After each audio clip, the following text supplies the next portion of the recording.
அடடா! நம்மலாம் belt concrete போடும்போதுங்க, பலகை லைன் பண்ணுறது ரொம்ப சிரமப்படுவோம். ஆனா இவங்க பாருங்களேன் 2 பலகைய வச்சு ஆணி வச்சு கொட்டி, அத ஈஸியா ரெடி பண்ணிட்டுங்க. அத கொண்டு போய் அப்படியே வச்சு கான்கிரீட் போடுறதுக்கு ரெடி பண்ணிட்டாங்க பாருங்களேன். இப்ப பாருங்க, பலகை ஒவ்வொண்ணா வந்துட்டு ஆணி அடிச்சு தட்டிட்டு இருக்காருங்களா, கொண்டு போய் அங்க அந்த லைனுக்கு கீழ வந்துட்டு பக்காவா வச்சுர்றாரு. வச்சுட்டு அதுக்கு ஸ்ட்ரெயிட் பார்த்து அதுக்கு தகுந்த மாரி வந்துட்டு அலைன்மென்ட் பண்ணிக்கிறாரு. பண்ணிட்டு அடுத்தடுத்து செட் பண்ணது எல்லாத்தையுமே வந்து பார்த்தீங்கன்னா, ஒவ்வொண்ணா தூக்கி உள்ள வச்சுர்றாருங்க. வச்சுட்டு அதுக்கு தகுந்த மாதிரி வந்து பார்த்தீங்கன்னா, அந்த லைன் பார்த்துறாரு பாருங்க. என்ன அழகா லைன் பார்க்குறாரு. சூப்பரா இருக்கு பாருங்க. அது இல்லாம எல்லா இதையுமே வந்துட்டு ஒவ்வொண்ணா வந்துட்டு லைன் பண்ணி செட் பண்ணி வச்சிருக்காருங்க. அப்படி அப்படியே ஆணி வச்சு அடிச்சு சரிங்களா, அதுக்கு தகுந்த லைன் வந்து பார்த்து வச்சிருக்காரு. அடுத்தடுத்து வந்து பார்த்தீங்கன்னா, அதுக்கு தகுந்த மாதிரி எல்லாம் ரெடி பண்ணிட்டு இருக்காரு பாருங்க. சூப்பரா ரெடி பண்ணிட்டு இருக்காருங்க.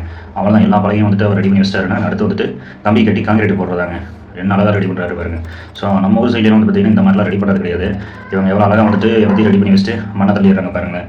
ஃபர்ஸ்ட்டெல்லாம் நம்ம ஊர் சைடில் வந்து பார்த்தீங்கன்னா, கம்பி கட்டிட்டு தான் வந்து பலகை வச்சு கான்கிரீட் போடுவாங்க. பட் ஆனால் இவங்க அழகு போல் பலகை ஃபர்ஸ்ட் ரெடி பண்ணிட்டாங்க. இனி அடுத்து வந்துட்டு கம்பி கட்டி கான்கிரீட் போடுவாங்க. பார்க்கவே சூப்பராக இருக்கு பாருங்க.